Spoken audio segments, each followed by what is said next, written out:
everyone. Welcome to the Transitions Collective video series. I'm your host and community leader, Mary Clavier. I'm bringing to you this first interview with a friend of mine that has such a great and important business, I would say. She is leading and paving the way in helping women find their calling, finding their mission, and doing the work that they love. So I thought it was very fitting for my first interview in this series to be with this community leader. So you will be hearing from Belma McCaffrey. She leads Work Bigger, and it has become a great community for women that are looking to find meaning and value in the work that they're doing. Not only through entrepreneurship, but potentially through other corporate jobs or other ways of working as well. So she'll be sharing with us some lessons she's learned. She's also recently retired from corporate America and really working on Work Bigger full-time now. So we chat a little bit about that too and what she's learned that's been valuable to her in this journey. So I hope you'll stay with us, hear a little bit more from Belma, and I look forward to meeting you soon. Hi, Belma. Hi, Mary. Hi. Thanks for joining me today. For everyone that's watching, I want to introduce you to Belma McCaffrey. Belma has a platform for women looking to change their careers in big ways. So I'm really excited to speak with you today about that. And you can introduce Work Bigger. So what I'd like to introduce everyone with is if you're watching, if you're here with us today, thank you for joining us. This is all about interviewing women that have made big changes in their life, work changes, job changes, and so on, and how you're kind of getting through that, starting side hustles, moving to full jobs, leaving corporate, all of the above. You'll hear a lot from Belma. Belma and I are in similar phases as we've both recently left corporate. And she's been building an amazing community for women that are looking to follow their passion. So Belma, thank you so much. I'm really excited to talk to you about this today. Yeah, thank you so much for having me, Mary. I'm super excited to be here. Great. So if you could, why don't you start us off by telling a little bit about yourself and also maybe an intro to Work Bigger, and we'll kind of take it from there. Sure. So I run a career change platform for women. I'll give the Work Bigger background first, and then I'll share some personal info about me. Great. But yeah, Work Bigger is a career change platform. And the way I talk about it is that our focus is really about challenging the status quo and redefining work so that work is a vehicle for creativity, making an impact, and also living an awesome life. So we started as a blog about 2 years ago. I started writing about the career space and focusing on women specifically because I spent all of my 20s feeling really disconnected from my work. I knew I wanted my work to mean something. I knew that I wanted to make an impact. I knew that I wanted to feel really connected to my work, but I wasn't able to find the resources or the community to help me get there. So I started blogging and then eventually started building programming. A few months in, we launched a pilot program and we had signups immediately. And then from there, I've been, building it on the side. I was working at the Associated Press when I started blogging in business. I was working in business development. And then, now we've gotten it to a place where I can run it full time. So I just left my job at the AP after being there for 5 years, which is crazy because I've actually never been at a company for that long. So I just left. I am now in my week 2 of running Work Bigger full time. And I live in Hoboken with my husband and my son. I have a 3-year-old. He's amazing. And he and my husband are big drivers of why I've been wanting to start my own company and have also been really stubborn about starting my own company and getting it off the ground. That's amazing. I'm sure we'll talk about this too later, but the support network and its support at home is just huge. I mean, I found it to be huge too. Yeah, absolutely. Oh, that's great. I'm so excited to talk to you about Work Bigger because I think for me at least, and you can share what you see from people that join the program, but I started to just kind of feel like there was just a little feeling seed that developed that like started growing over time, like a feeling like I needed something more. I wanted something different for my life. Like and just felt propelled to kind of take that and see what I could do with it. Right. And kind of grow and find something that I was, either more passionate about or really enjoyed doing. Do you see like that it starts like that for most women, or what do you see when they come to your program? Yeah, I mean, I think it happens in different ways. I think Mhm. the women that I see who join Work Bigger, they have been having this calling. I'm going to call it a calling. Yeah. Yeah. Um, That's a great y- word for it. Yeah. it's like that seed of like, okay, I know I want to do something more. Um, and then I feel like if you don't listen to that, eventually, like it just gets to a point where you can't ignore it, and you hit a breaking point, and you're like, Yeah. that's it, like I'm ready to make a change. So we see a number of women, those women who get that first calling, and then they just join Work Bigger immediately because they're ready to listen to that voice.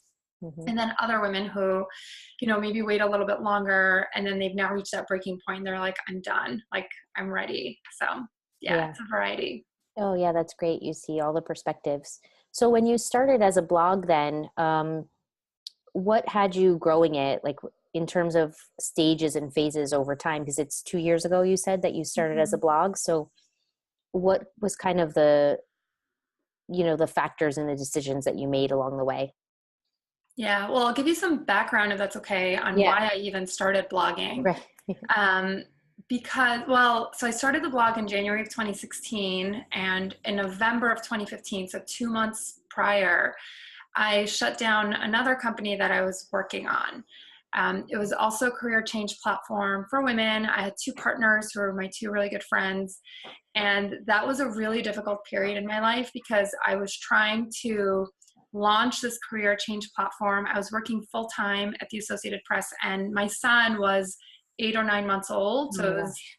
insanely exhausting. And also, I'm like, what?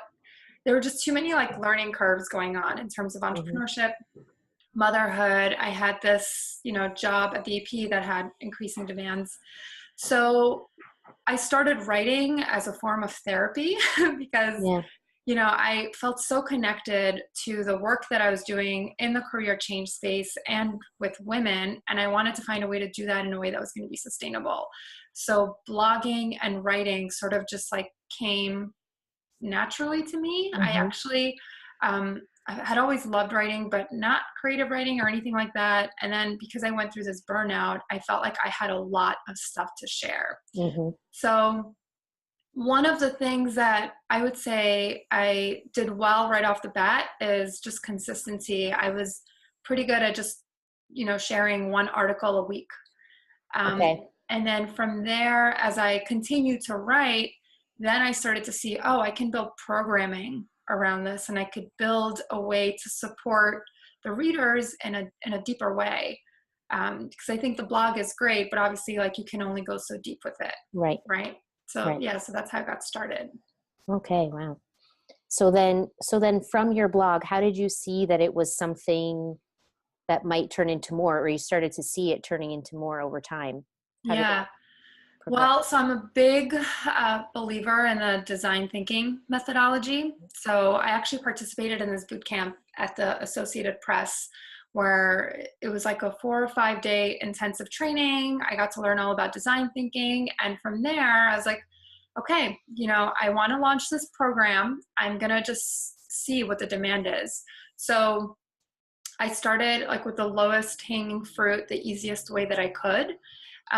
Just started to build the program first. It was in really rough shape. I didn't invest any money in it. Really, just started putting together worksheets.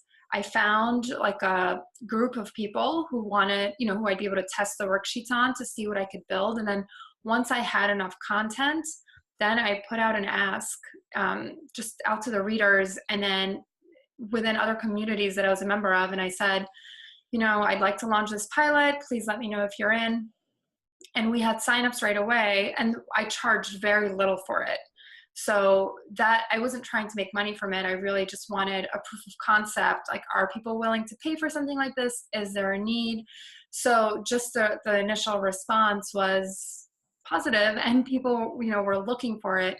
That's kind of where I knew I was like, okay, there's a need for this. And then after we ran the pilot, it was supposed to be 4 weeks. I ended up extending it to 6. Then from there, I was able to get a lot of feedback on which pieces resonated most with the women in the program, and then was able to build out a more formal version of that. Okay. So how long after you started blogging did you start working on that and launch the group? Yeah, so I would say I started blogging in January, and then in June or July, I started testing this idea of a pilot, or like started creating the curriculum for it. And then we launched the pilot in September. Okay. Yeah, because programs, I mean, and platforms like that, they take a lot of content. You have to have Mm-hmm. a variety of things to basically offer and see Yeah, what works. yeah. Okay. And one thing I'll add too is that yes, I was testing the concept and the need or the demand. But what was also really good is that I got to test my own skill set. I had never Mhm. developed programming before, so I literally did this from scratch. And similar to the blog, I kind of just fell into it. And that's where I realized content creation is something that I really love and I really enjoy. And I've seen that each time that I've run the program, I'm like, wow, I really love this part of the work. So I feel like when you're launching a company and trying to figure out, what your product is, it's such an opportunity to tap into your own skill set to see what you Mhm. really love doing. Mhm. And you said you worked on it yourself, but did you bring in different people along the way for different pieces, or no, you were really just all out? Yeah, so I did the program by myself, like me testing it with a small group of women for the pilot. We had 6 or 7, and then I ran it again like a couple months later, and I was doing all the work. I was doing all the one-on-one coaching, the group coaching, the curriculum, and it was still very informal at that Mm-hmm. stage, like even after we ran it after the pilot.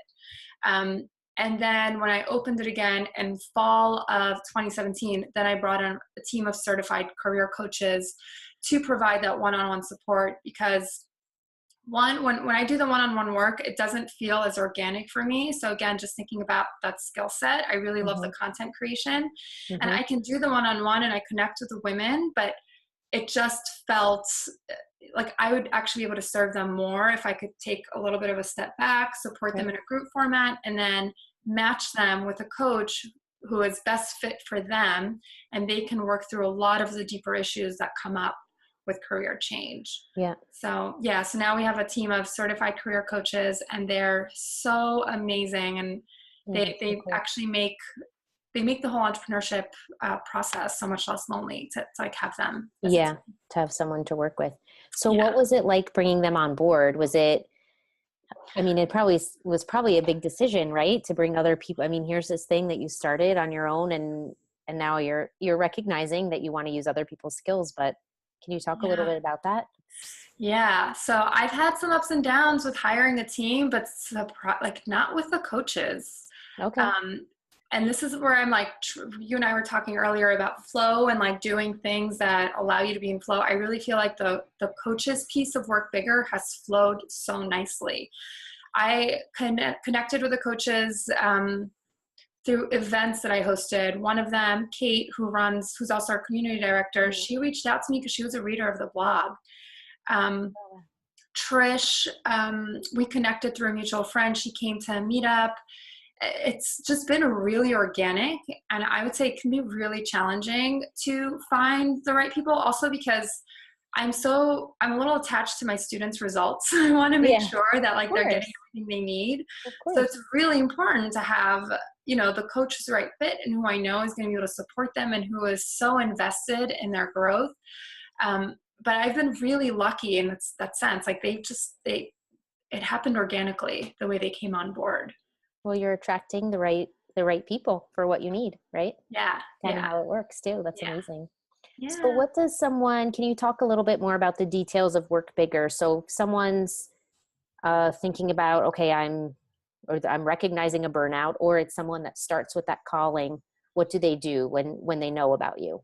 yeah. You know about So there's something that we talk about a lot at Work Bigger, which is the 4-step process to finding your mission.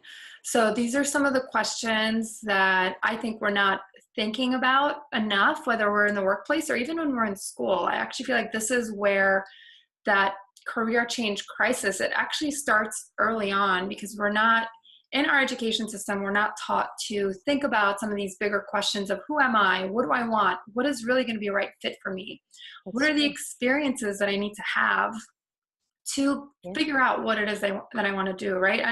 Like, do you remember in college, you're kind of told, Uh, like, just pick a major and you'll yeah. figure it out. And that's what Here's I some did. general classes, pick a major and Yeah. you'll be fine. But it's such a, and I remember, first Yeah. of all, really freaking out about picking my major and then picking one so randomly, thinking like, I'll just figure it out. But I think that's such a missed opportunity for young people. They need more guidance and tools. And that's not to say that you're going to figure it out at 20 years old, but that you can start that intentional path earlier on. Right. Like, you don't have to start it once you reach burnout or once you're in this place of like, I absolutely hate my job. Right. So one thing that we teach is this 4-step process to finding your mission, which is, what are your interests, but really digging deeper than that. Like, where do your interests come from? What experience have you had that have shaped you and that have shaped your interests? So really honing in on your why. Mm-hmm. The second is getting clear on your values. I always say values should govern every single thing that we do, right? From how we Yep. spend our money, who we hang out with, our friendships, relationships, all of that, and the companies that we align ourselves with. I see Mm-hmm. women who hate their jobs, but it's because their companies are, not in alignment with who they are and what they believe in. So there's such a disconnect there. Mm-hmm. So values is so important. And then strengths, what are you really good at? Like, where do you shine? Like, what are those skills that feel really organic for you? And like, you're doing something and you're losing track of time. And then what are your opportunity areas? This is Mm-hmm. actually what I love, because women in Work Bigger are so ambitious and really driven, and they're like, we're Yes. constantly looking for a challenge. And that's how you stay challenged, really honing in on your opportunity areas and what you need to do to level up as a leader. Yeah. So yeah, so that's kind of the foundation of what we teach. Okay. Yeah. Well, that sounds it sounds similar to what I was kind of forced to do a little bit, and what you've probably done too when you were deciding, right, to leave corporate America. Mhm. With respect to like you, I found myself doing a lot of self-reflection, and trying to figure out like, okay, I mean, informally maybe going through some of those pieces of the program, but then also just it comes to a point where it's like, okay, am I gonna go after Mhm. it or not? Am I gonna stay where I am or not? So Mhm. in terms of yourself and your experience after seeing Work Bigger grow, how did you come to deciding when to leave your job and how all that was going to go? It was so hard. It was insanely hard. And I actually kept pushing the deadline for when I was going to leave. And I'm actually curious if anyone in your community is currently doing this now, because I wish that I had been more aware of what I was doing at the time. But I would say, like, okay, I'm going to reach so and so goal, and then I'm going to leave by so and so date. But I wouldn't really do anything to prepare for that. So I was Mm. sort of avoiding certain things, like looking at the numbers, Mm-hmm. because I was so afraid of making that decision and what I would have to go through to make that decision, that I just was kind of avoiding it, but saying, like, okay, by September of 2017, that's going to be like my target date. But I wasn't really taking Yep. the right steps to do that. Even though I was working on Work Bigger consistently, putting a ton of work, into it, I wasn't actually taking the steps I needed to transition out. So I lost track of your question. So you said, It's well, hard to see when you're in it though, right? yeah, Well, the whole deciding when you were going to leave yeah, and how that progressed. So it yeah. sounds like you kind of paused a few times I before you paused a few actually really times. jumped. Yeah, like I actually kept pushing the deadline. It was like over a year. Yeah. And then it just got to a point. I've done a lot of, I just, like, I walk the talk. Yep. I've Yep. done a lot of personal development work. Right. And after signing up to do some coaching work last year and earlier this year, I had a lot of breakthroughs and was kind of like saw how I was holding myself back, and had to make that difficult decision and be like, okay, it's time to look at the numbers. It's time to really ask myself, like, why am I not leaving? What's holding me back? Like, what Mm-hmm. is going on? Yep. And that's why it was so hard. It wasn't hard because it wasn't, the decision, it was the right decision to make. But Right. it was hard because it really meant facing like those darker sides of myself that I didn't want to deal with. Yeah. And whatever fear was holding you there, right? I Mm-hmm. mean, consciously or unconsciously, everyone has some type of block, and Yeah. it's hard when you're in it to see what it is and what it's doing to you. So it sounds Yeah. like that happened to you too. I'm curious. 100%. We'll have to ask the community about that. For me, it was, I had been putting it off, but my job was requiring me to travel a lot, and I just couldn't really take it anymore. And I said, okay, I want to be home Yeah. more with my family and things like that, have more flexibility. Yeah. Um, but with one of my friends, we actually picked a date together. She was launching a project, and I was leaving my job, and we said, okay, by this date, we're both going to do it. And as the date approached, I was like, oh, am I going to push it out? Am I going to push it out? And but having someone with me, like having the accountability with someone else, I mean, in the end, it's my decision, not hers or anything, but, it was good for me to have someone else to talk to about that. And Yeah. I did push it out one time, and my other friend said, how come you're waiting? How come you're pushing it out? And then when you have to explain it to someone, it's like, I don't know exactly why I'm doing that, Yeah. They hold you fear. accountable. Yeah. Right. Because you're in it, and it's just, yeah, Yeah. it's exciting, but scary at the same time. Totally. That's why I think it's so important what you're doing and building Mary, because I think as entrepreneurs, we have really good intentions and we're really ambitious, but we get in our own way more than we Yep. know. Yep. And it's a problem. And I would say, and this is actually what we teach in Work Bigger too, like the mental roadblocks that we have, that's the worst part, right? Yep. You can learn you can learn business development, you can learn sales, you can learn all the tactical stuff, Yep. and all of that's important. But I think what we're not talking enough about is the mental and emotional blocks that we have Yes. that keep us from achieving our goals. That's so true, because I've gone through so many things just in these last months, even with the self reflection, and trying to take time for myself, do things for myself, meditation or affirmations. I even Mm-hmm. posted about that in the group today, because Yeah. I want to hear from other people and what they're doing and how they get through some of those things, because I know what I've been doing, but I love to learn from others, Mm-hmm. on what they do too. And I think that's the mental part is even scarier, because you're right. I mean, anyone can learn how to put a listing on Amazon, or find a product or any of those things. But it's how a friend told me once, a mentor actually, watch how you spend your energy dollars. You're allotted a certain amount of energy dollars per day, and how are you using them? And Yes. so I go back and think about that. Okay, how am I using my energy dollars today? And kind of, That's huge. yeah. I remember maybe this was, I think, a few months into starting the blog. I started just attending more workshops around meditation because I really was curious to learn more. And I remember attending my friend's meditation group, and she was talking about energy. And I had this moment of like, wow, I'm not even aware of my energy. Right. Like, that's a Yes. huge problem. Yes. That Like, happened to me too. That it's happened to me. crazy. It's terrible. Like, Yeah. and that's our biggest asset. Like, Mm-hmm. that's what we need to be more creative, to solve these problems that we're trying to solve through our businesses. It's Yep. not our to-do lists, right? Right. It's our energy and working from that place and making sure that that's, taken care of.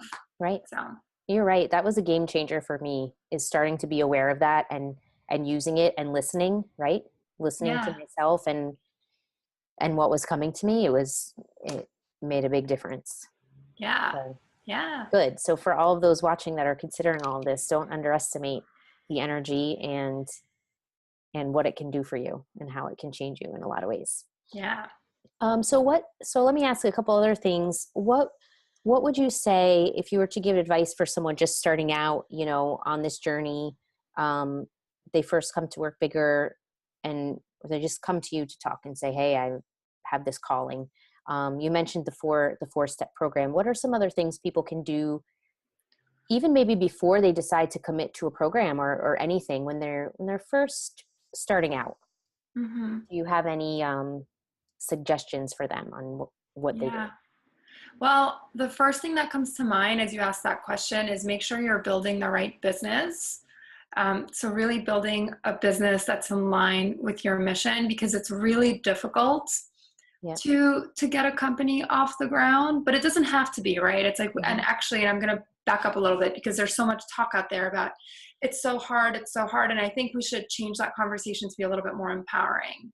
Mm-hmm. It's like, let's just make sure it's the right business, right? So that we're approaching things with intention, that it's a business that's aligned with what we really love doing, that the mission of the business connects with us on a personal level.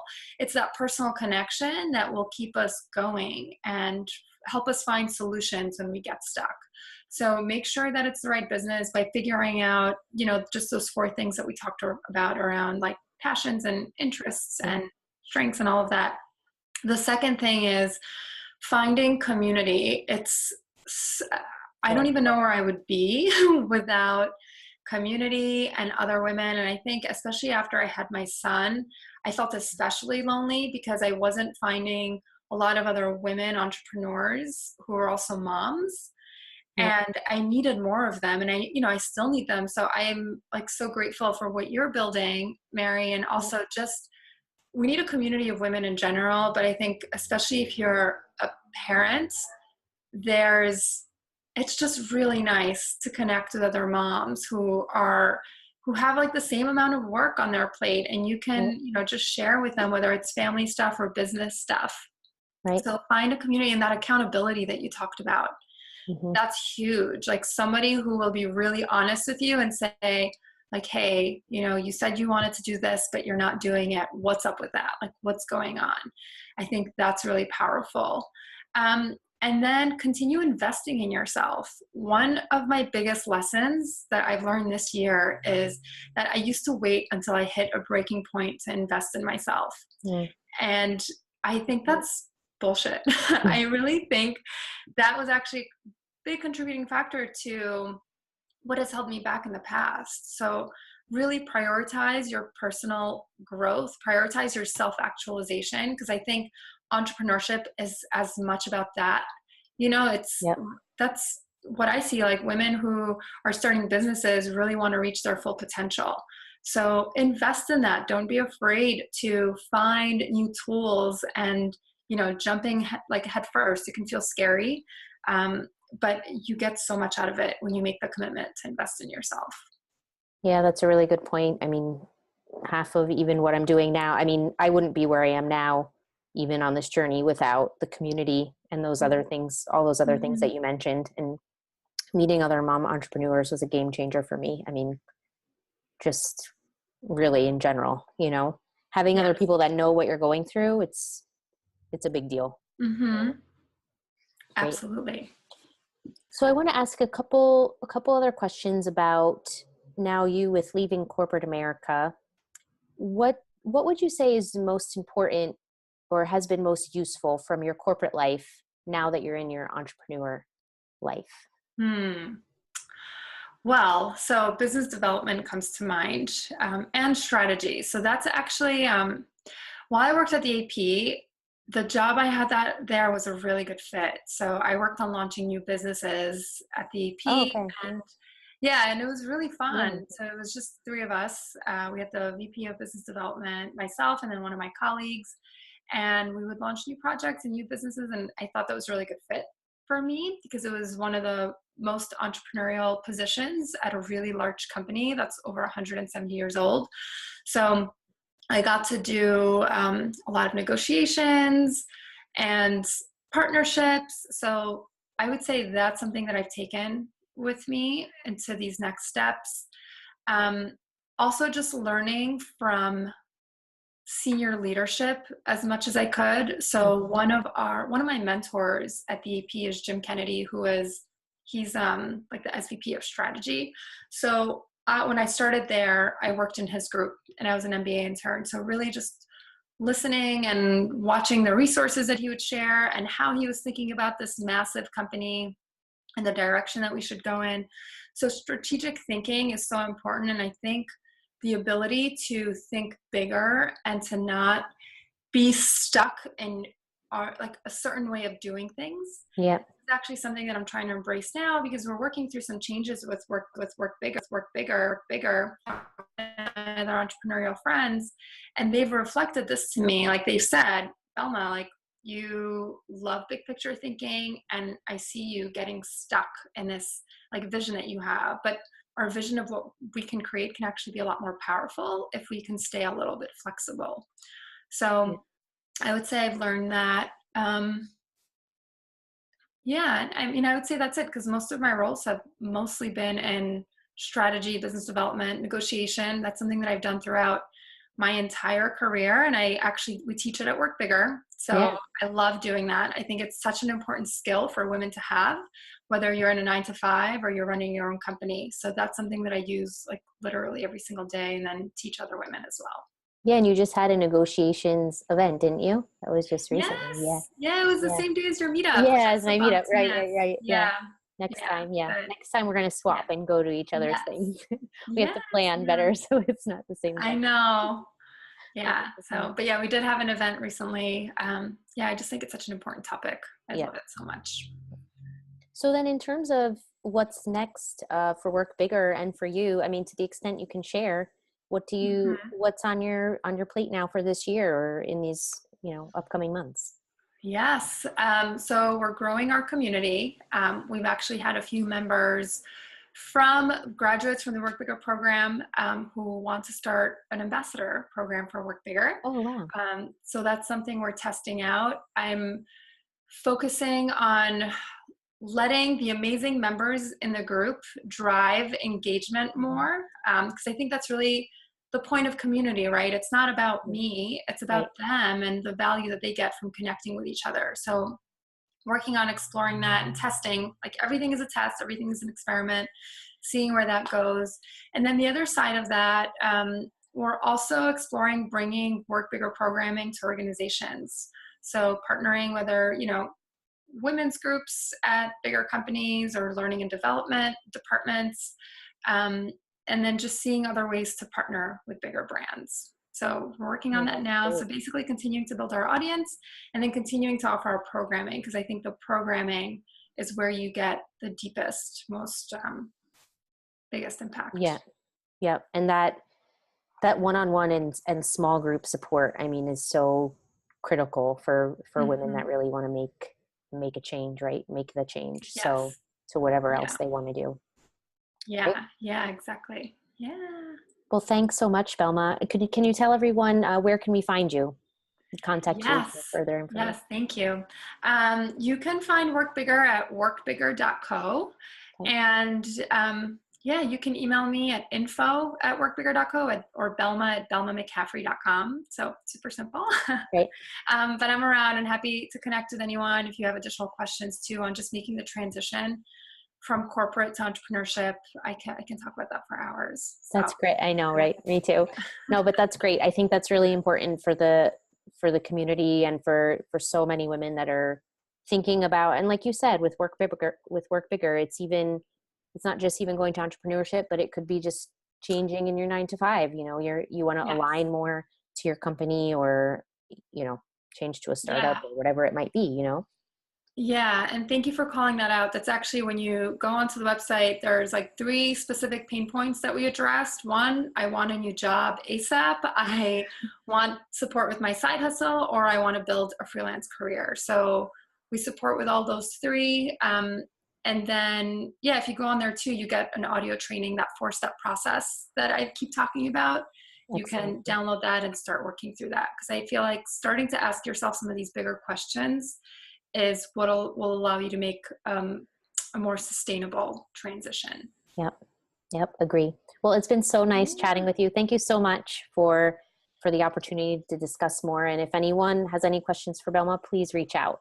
She has a great Thank program. you. Okay. Thank you so much Thanks, for having Belma. me, Mary. Thanks. Bye. Bye. Hey, everyone. I hope you enjoyed that interview with Belma. I love what Belma's doing for helping women find their mission and their purpose and what they're meant to do. I think it's such an important part of entrepreneurship to know what and why you're doing it. So much time is spent, taking all the steps to be able to do it and be successful with it and build a business. And it's really important to know why, so it can keep you focused and grounded when you're going through those tough times. A key takeaway too that I liked from Belma was what she said about the 4-step process for finding your mission. If you want more information on that, that's also at her website, so be sure to check it out. And another thing that I really found useful and helpful from Belma was, even though she loved her corporate job and she was happy doing what she was doing there, and it was actually very useful for building her own business, she still felt the need to work on Work Bigger and to leave corporate to be able to do that and to really try it out, to give it her all because she feels that it's her calling. And I think that's a really important thing to note. You don't necessarily have to be unhappy with the work that you have right now, but that you want something more. You want to be fulfilled in a different way. And I admire her so much for doing that and for following that and listening to that voice.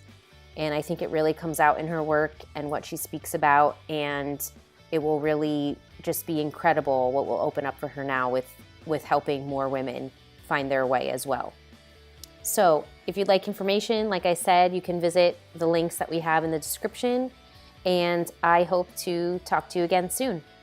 Thanks. Bye.